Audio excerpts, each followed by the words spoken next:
Bienvenidos a Entorno Económico, el espacio en el que le damos respuesta clara a los problemas económicos de los venezolanos. Estamos como siempre con el profesor universitario y economista Antonio Paiva.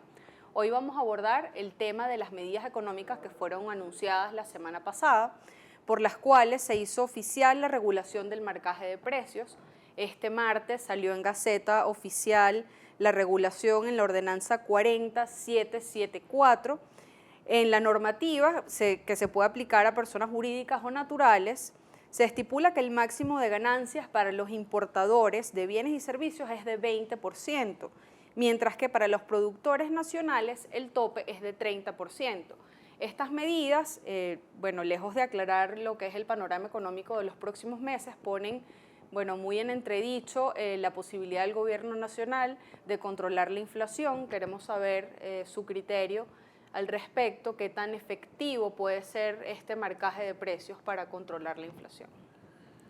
Efectivamente, hay una gran frustración nacional porque se esperaba que las medidas anunciaran un cambio de rumbo, una reformulación del fracasado modelo socialista de controles, y esto que se ha dicho es simplemente volver sobre lo mismo, ahora apretando más las tuercas. Se pretendió generar ilusión al decretar un aumento del 30% en el salario mínimo, que por supuesto tiene repercusión sobre las demás escalas salariales, un incremento en el valor del llamado bono de transporte y alimentación, el Cesta Ticket, y se anunció que adicionalmente se iban a dar algunos estímulos a la producción, no se dijeron cuáles. Sigue habiendo una tremenda sequía de divisas para la adquisición de las materias primas, de los insumos que necesitan los empresarios, los productores, para llevar más bienes y servicios al mercado.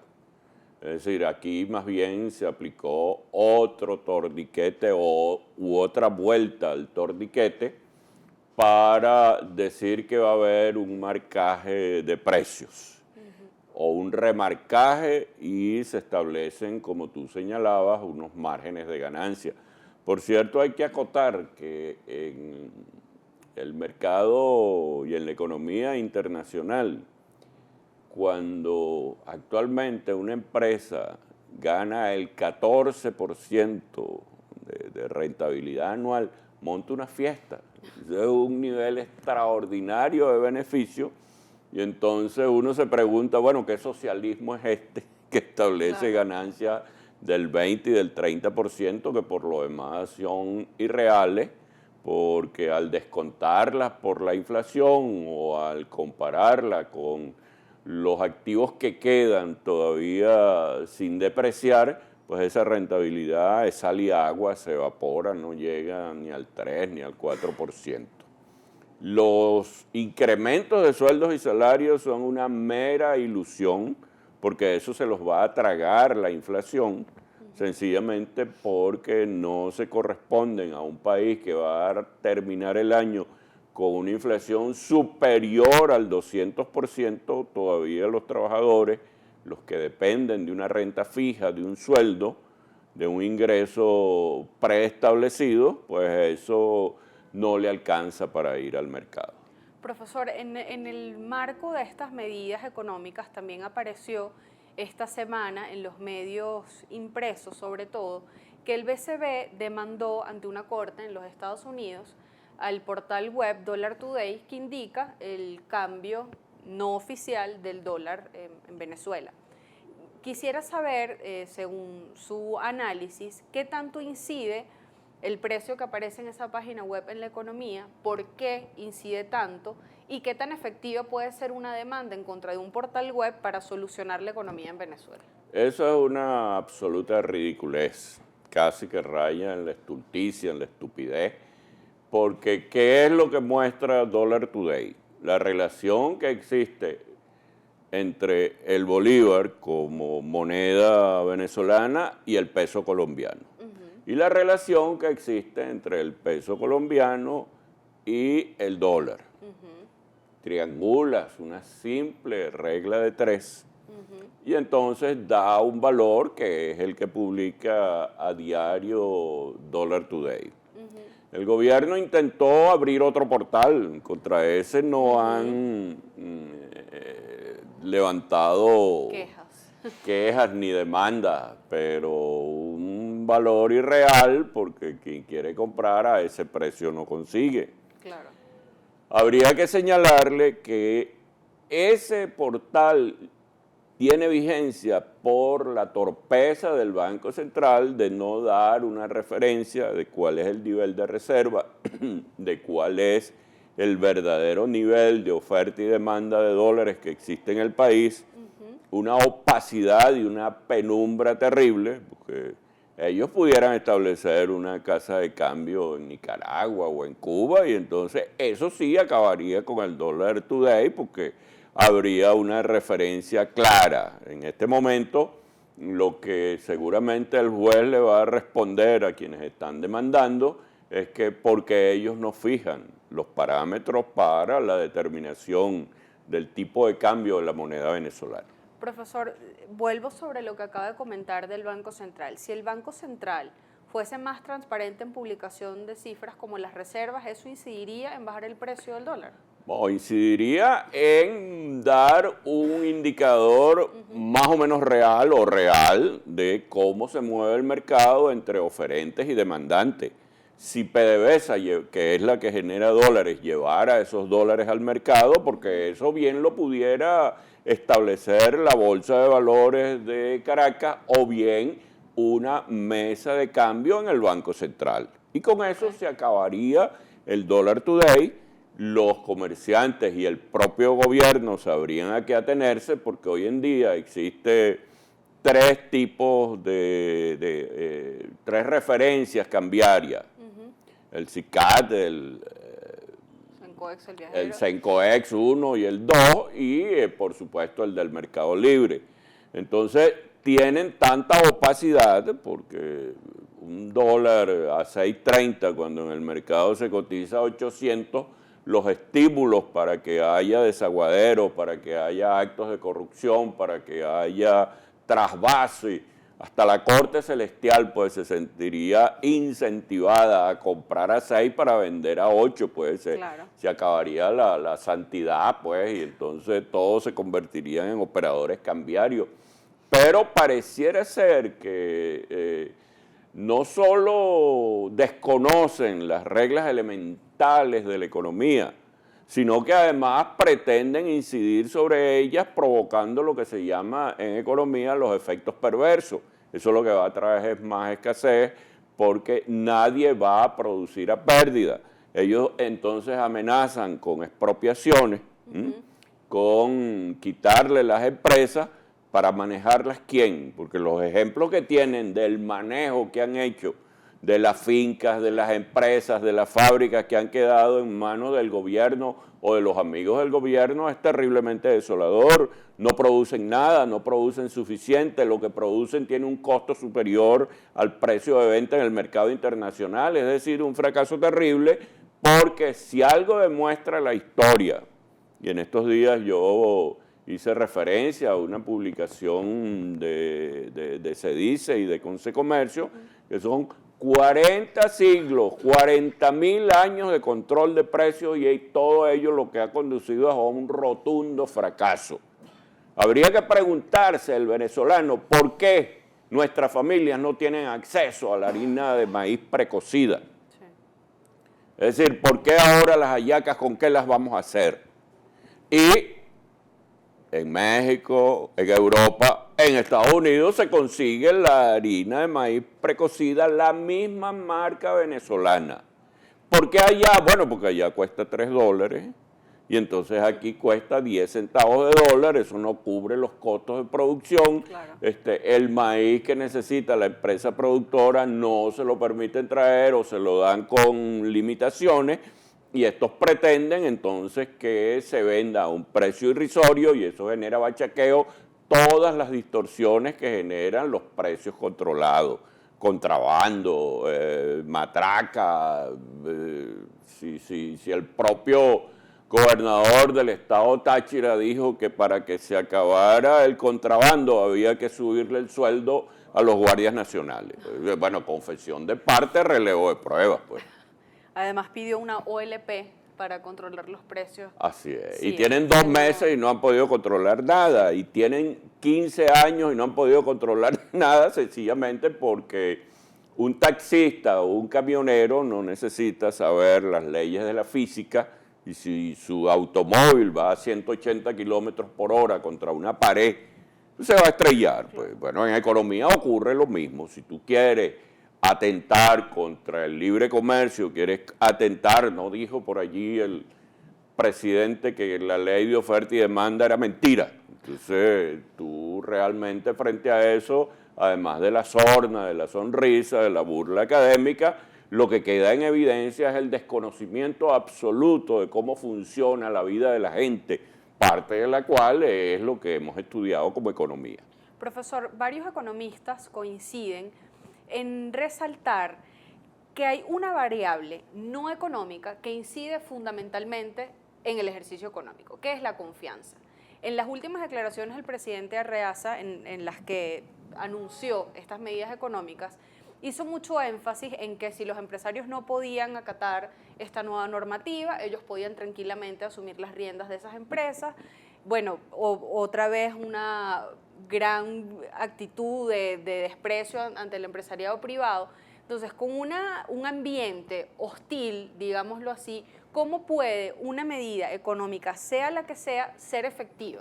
Exacto, si no hay confianza, si no hay respeto por la propiedad privada, si no hay incentivos a la oferta, es decir, a los productores, a los que venden, pues sencillamente los compradores no tienen nada que adquirir.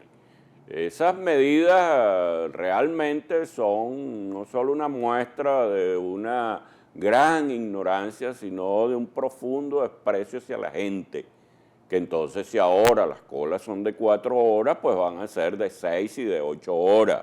Cada vez va a haber menos productos en los anaqueles, cada vez va a haber menos incentivos para que la gente produzca.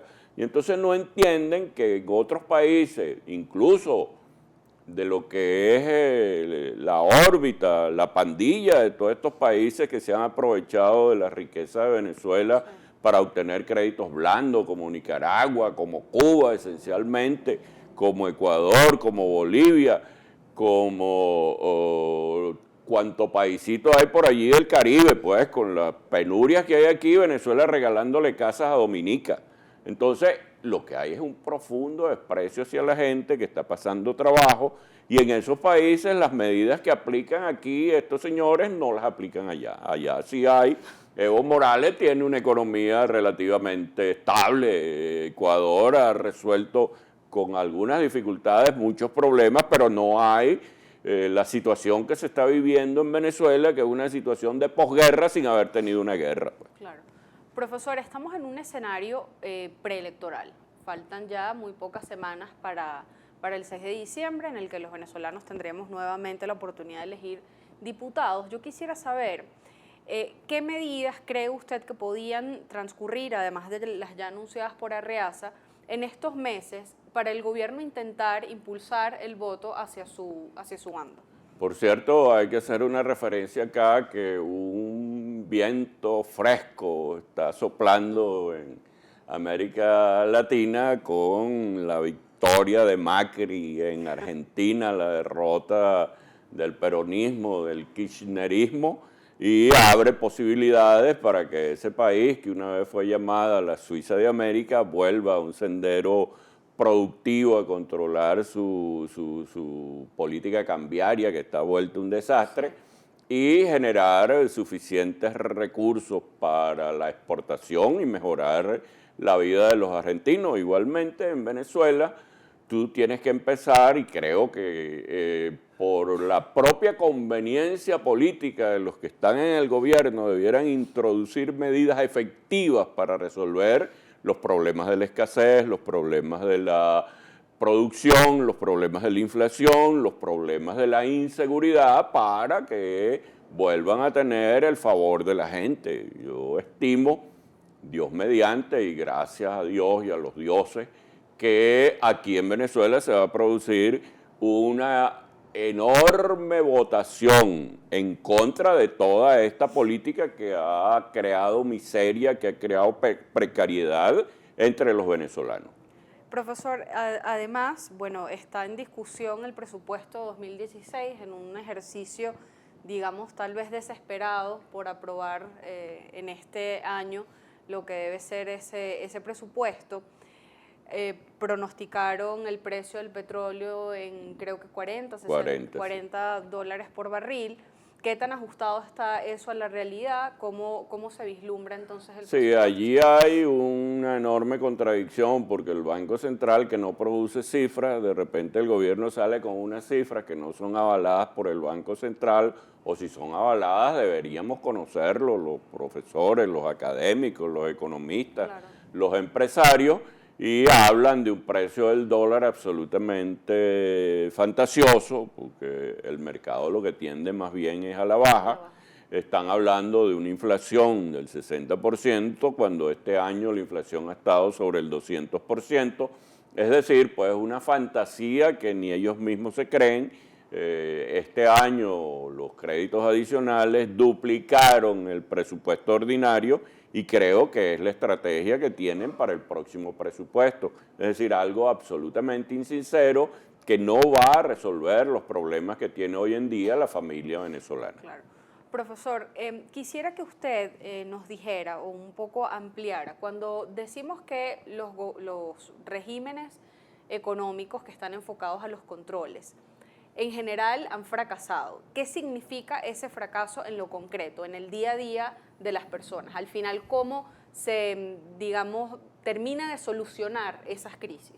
Bueno, generan una crisis tan terrible que cuando hay que empezar a tomar medidas para resolverlas, pues se produce un gran shock, una elevada inflación, hay falta de inversión, y entonces la receta para solucionarlo es acudir a un organismo internacional financiero. En este caso no queda otro organismo, como dije en el otro programa, en la galaxia, no solo en la Tierra, en la galaxia. El único que le puede prestar a Venezuela es el Fondo Monetario Internacional, y estos señores lo han demonizado. Sí. Igualmente hay que negociar con los chinos, que tienen muchas inversiones en el país, que son sabios y que saben que pueden tener una presencia importante para suplir lo que ellos no tienen, además de petróleo. Tiene que hacerse un acuerdo tripartito entre los productores, los empresarios, entre los sindicatos, entre la sociedad civil y el gobierno para impulsar la producción. Es un absurdo que Venezuela esté importando gasolina, porque teniendo el enorme reserva que tenemos en la faja, no se ha invertido en las gasolinas, en la refinería, que puedan procesar esos crudos para producir gasolina. Entonces, tenemos el disparate de importar gasolina a precios internacionales para venderla a precios subsidiados. Profesor, ya para terminar, en las últimas elecciones se aplicó una receta que pareció de propaganda electoral, que fue el conocido DACAzo. Hemos visto que en las medidas económicas anunciadas por Arreaza va a haber en los planes intentos de hacer lo mismo con empresarios en centros comerciales, en otras tiendas también similares a DACA. ¿Se puede esperar eso en la siguiente semana? Sí, por supuesto. Tú puedes esperar cualquier cosa de quienes propiciaron ese disparate que fue el DACAzo. El problema ahora es que ya la gente no lo cree, porque han pasado mucha penuria, porque los sueldos no alcanzan, porque el dinero se lo ha carcomido la inflación, y porque cada vez hay menos empresarios y hay menos productos. Hoy en día es difícil conseguir una resma de papel, conseguir un repuesto para una computadora. Imagínate lo que es con los electrónicos. Claro. Bueno, profesor, muchísimas gracias. Seguimos al pendiente de lo que sean otras medidas en estos meses, bueno, en estas semanas antes del 6D. Muchísimas gracias a ustedes por la sintonía. A usted, profesor, saben que nos pueden contactar a través de las cuentas en Twitter, @isaiturrizas, @apaiva64. Muchísimas gracias y hasta un próximo Entorno Económico.